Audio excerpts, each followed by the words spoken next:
Fishing, an activity as old as man himself. In ancient times from their frail coracles. Today, from deep-sea trawlers and the sleek factory ships, men still fish the dark waters for the rich white harvest of the sea.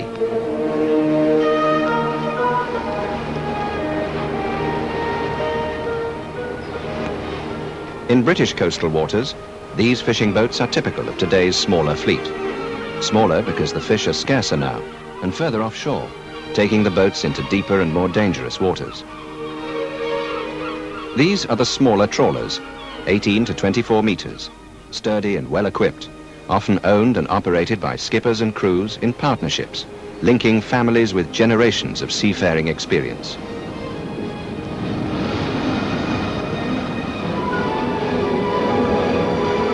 To survive in these conditions, their boats must be rugged, designed to be responsive yet stable, and to remain so throughout the extremes of fishing operations. In recent years, many apparently well-found boats have been lost with all hands. These tragedies led Britain's Department of Trade to investigate the circumstances of their loss. Since 1975, all fishing vessels over 12 meters must conform to regulations laying down minimum stability criteria. But what is stability? And how does a trawler skipper ensure that his boat meets the regulations? To a naval architect, stability means the ability of a vessel to return to the upright if forcibly heeled and then released.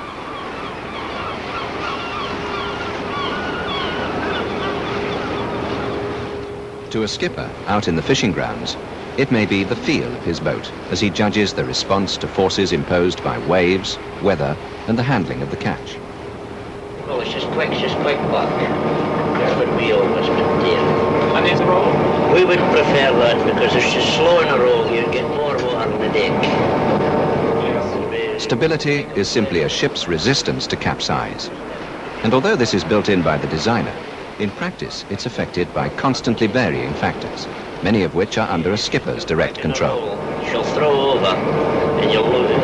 They'll hardly be able to keep their feet. Better. If she doesn't rise, you could do damage. See what I mean? If you're going through a gale of wind, and if she doesn't rise to it, you could get into trouble.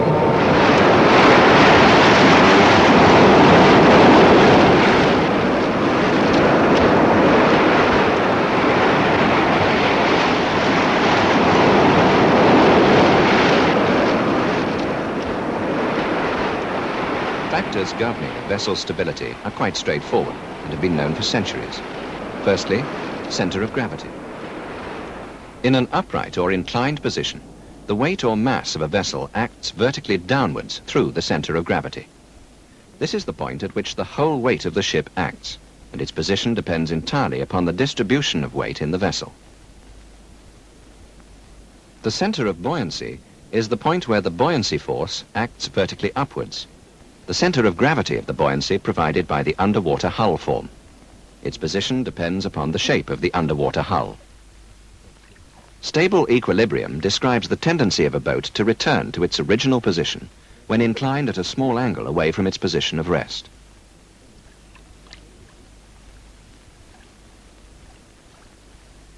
For equilibrium, the weight of the vessel must be balanced exactly by the buoyancy provided by the underwater hull. Buoyancy and weight forces must be equal and act along the same vertical line.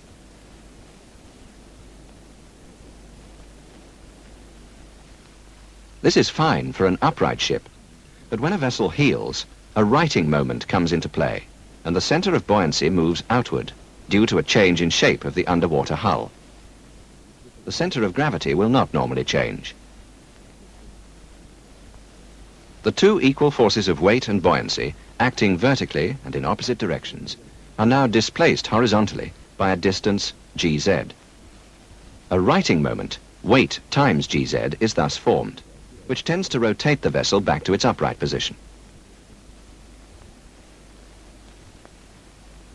As a ship is heeled, gz grows to a maximum.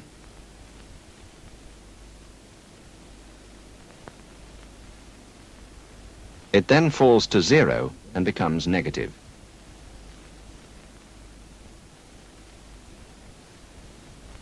The bigger the righting lever GZ, the more stable the ship.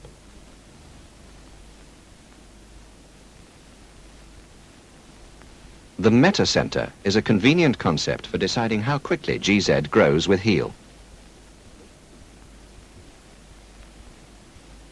As a ship is heeled, the vertical through B1 cuts the centerline plane at M, and this point, which hardly moves for small angles, is called the metacenter.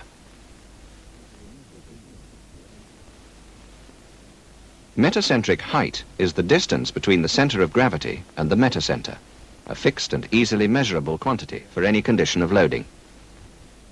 To be initially stable, a vessel's center of gravity must be below the metacenter, in which case GM, the metacentric height, is positive. The amount of metacentric height, GM, has an important relationship with the rolling period of the ship and the acceleration of the motion. If the GM is small, the ship will be easily heeled, a condition of tenderness with a slow and sluggish motion.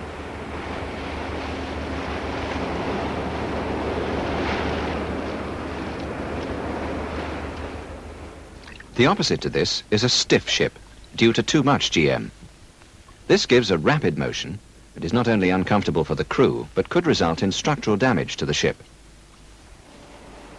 The designer's problem is to make GM big enough for safety, but not so big as to cause snappy motion. For a vessel to be initially unstable, the center of gravity, G, would have to be above the metacenter, M, in which case GM, the metacentric height, is negative.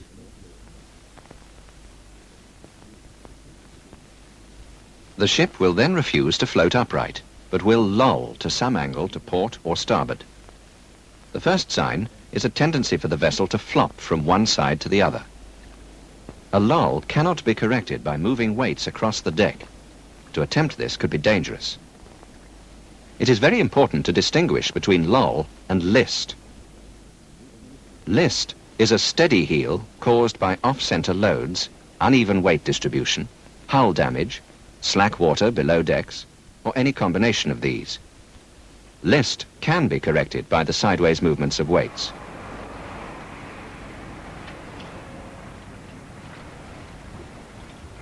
A vessel with a small negative GM is not necessarily in danger of capsizing. In harbour or in calm waters, the condition is not usually dangerous, but it is a most undesirable condition and should be investigated without delay.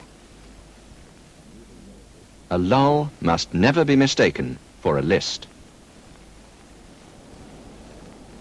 Before trying to correct a list by moving weights, make quite sure it's not a lull.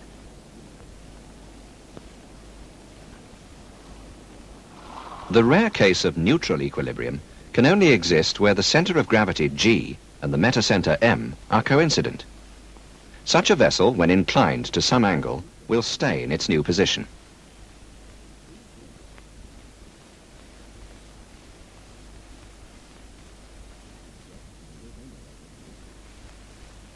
Free surface effect depends on the surface area of the free-moving liquid. A few centimeters of depth having the same effect on initial GM as a large volume. Slack water or fuel in tanks will therefore affect stability. With full tanks, a weight or force applied off the center line will cause a list. But when only part filled, the surface of the liquid is free to move, and this causes the list to be greater when the same weight is applied. The liquid acts like a weight swinging outward from the masthead as the ship heels. This reduces the righting moment and results in a virtual rise in the center of gravity. Since the free surface effect depends on the surface area of the moving liquid, slack water in the bilges should be avoided whenever possible.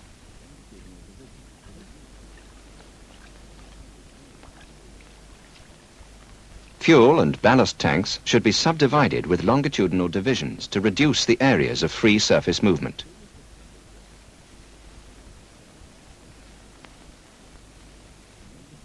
It is important to know the effect on stability of freely suspended weights in a ship. The center of gravity of any suspended weight does not act at the center of gravity of the weight itself, but at the point of suspension. So long as the trawl is off the deck, its weight acts at the derrick head. This reduces stability as it raises the center of gravity of the ship, and also reduces the initial metacentric height, GM. If the derrick head is offset from the vessel's center line when a load is lifted over the side, there will also be a heeling moment acting on the ship. The vessel will tend to heel until the load is lifted on board and balanced on the center of the deck. If the outward swing of the derrick is not restrained, the weight of the load may cause the deck edge to be pulled underwater, with this result.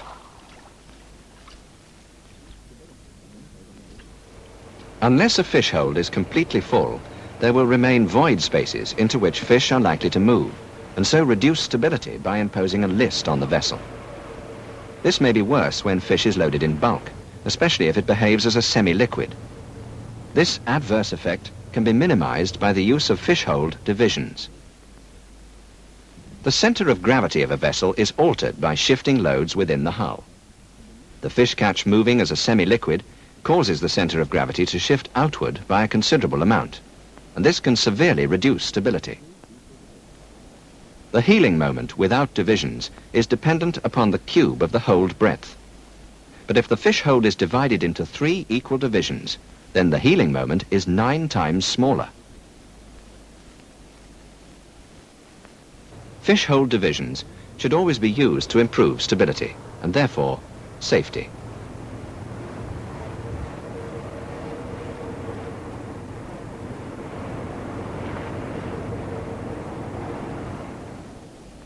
When the catch is raised from the fish hold, the center of gravity of the whole ship will be raised to a new position, G1. The metacentric height, G1M, will therefore be reduced accordingly. The stacking of fish boxes on deck is bound to raise the vessel's center of gravity, and this will decrease the level of stability.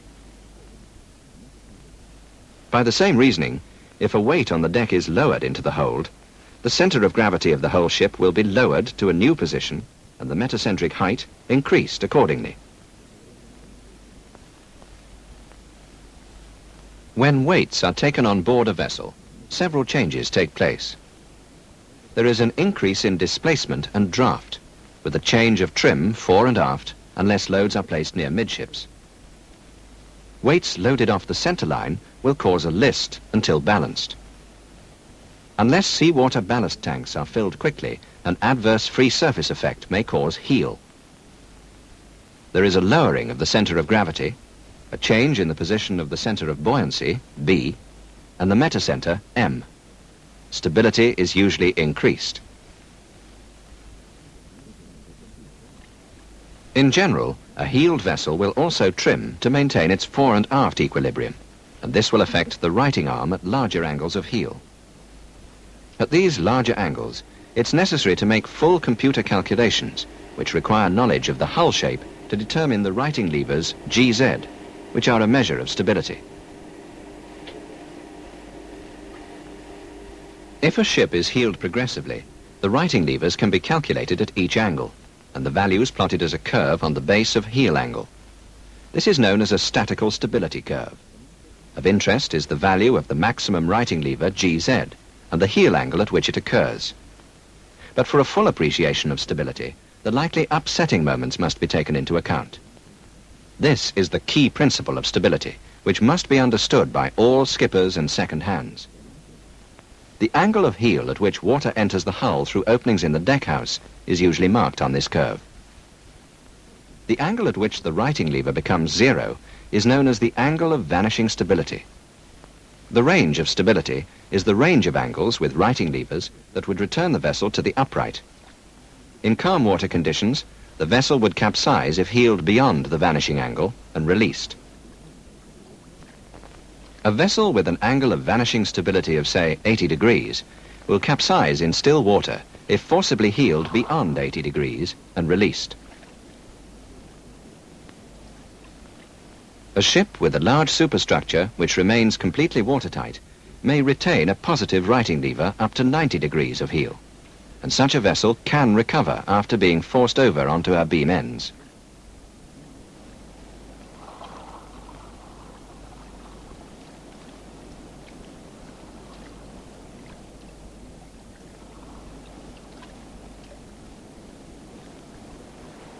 The amount of freeboard is probably the most important factor affecting the statical stability of a vessel. The height of deck or freeboard has a considerable influence on the angle at which the deck edge goes under and on the range of stability. At small angles of heel, the freeboard has no effect on the stability.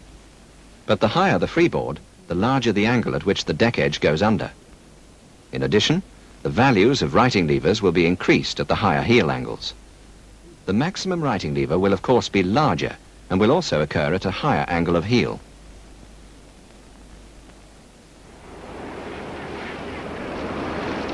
Vessels with low freeboard usually have smaller values of righting levers and shorter ranges of statical stability than vessels with high freeboard.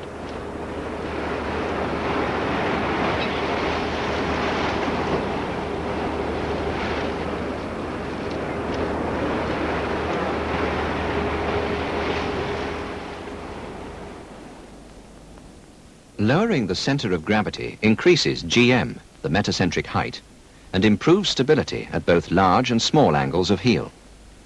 The range of stability is also increased. GM can be deduced from the stability curve.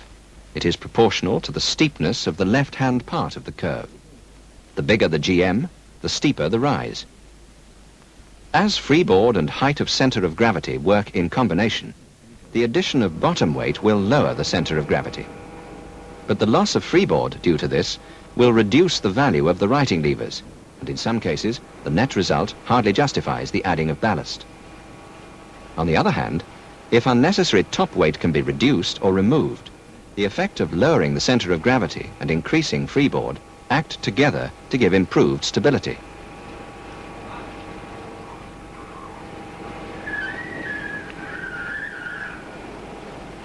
Essential gear kept above deck should be of lightweight construction. The amount and distribution of cargo, fish, and other heavy items is under the skipper's control, and he is responsible for seeing it properly stowed in the lowest possible position.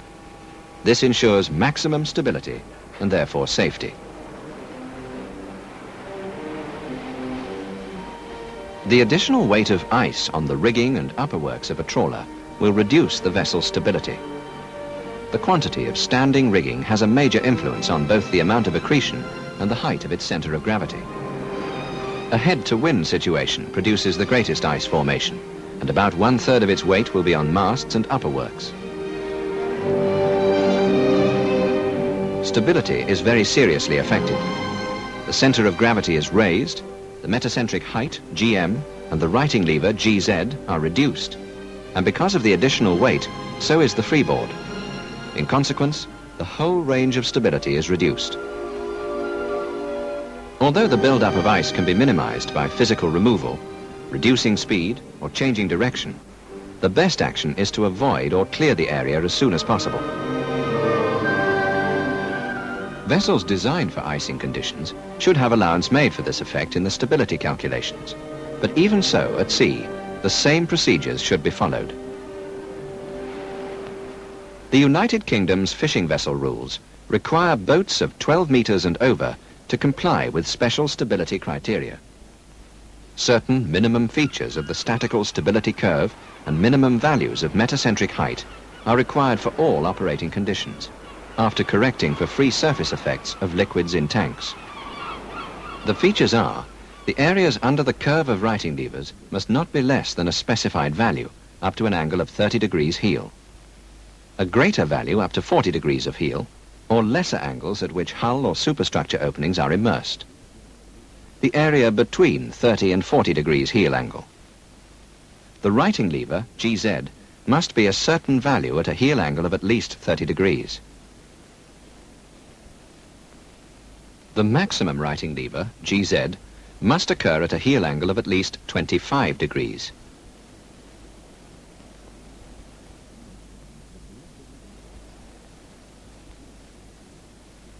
In the upright condition, the transverse metacentric height, GM, must not be less than a certain value.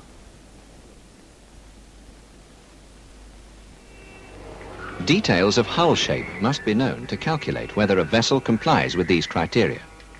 But for many existing vessels, this information is not available. However, a vessel less than 24 meters with a history of safe operations can be exempted from the full stability criteria if compliance with a simplified criterion can be demonstrated. Such a simplified criterion would require the metacentric height, GM, to achieve a minimum righting lever of 0.2 of a meter at 30 degrees angle of heel. The metacentric height is measured in a loaded condition, usually on departure from port, by means of an inclining experiment or a rolling period test.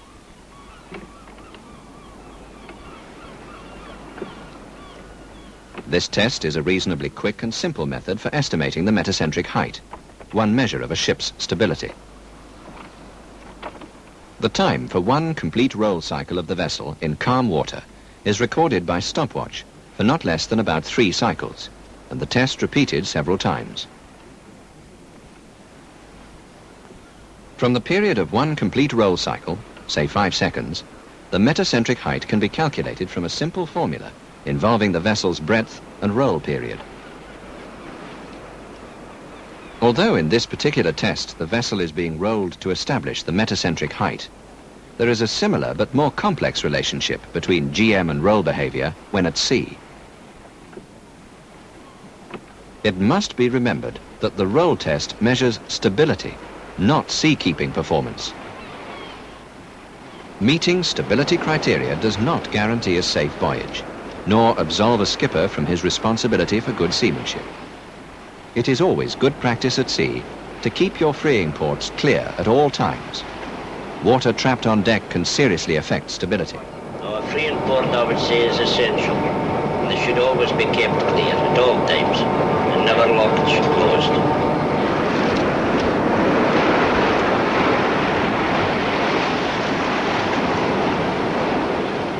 Do not overload your boat. Loss of freeboard reduces stability. Stow fishing gear and weights as low as possible in the hull. A low center of gravity increases stability. Lift only reasonable loads of fish over the side. The weight acts from the top of your boom, and too much can do this. Use fish hold divisions to restrict movement of loads below decks, and take on ballast as quickly as possible. Slack tanks are dangerous. In icing conditions, ease up, alter course to minimize freezing spray, heave to, and hack off accumulated ice. But preferably, be somewhere else.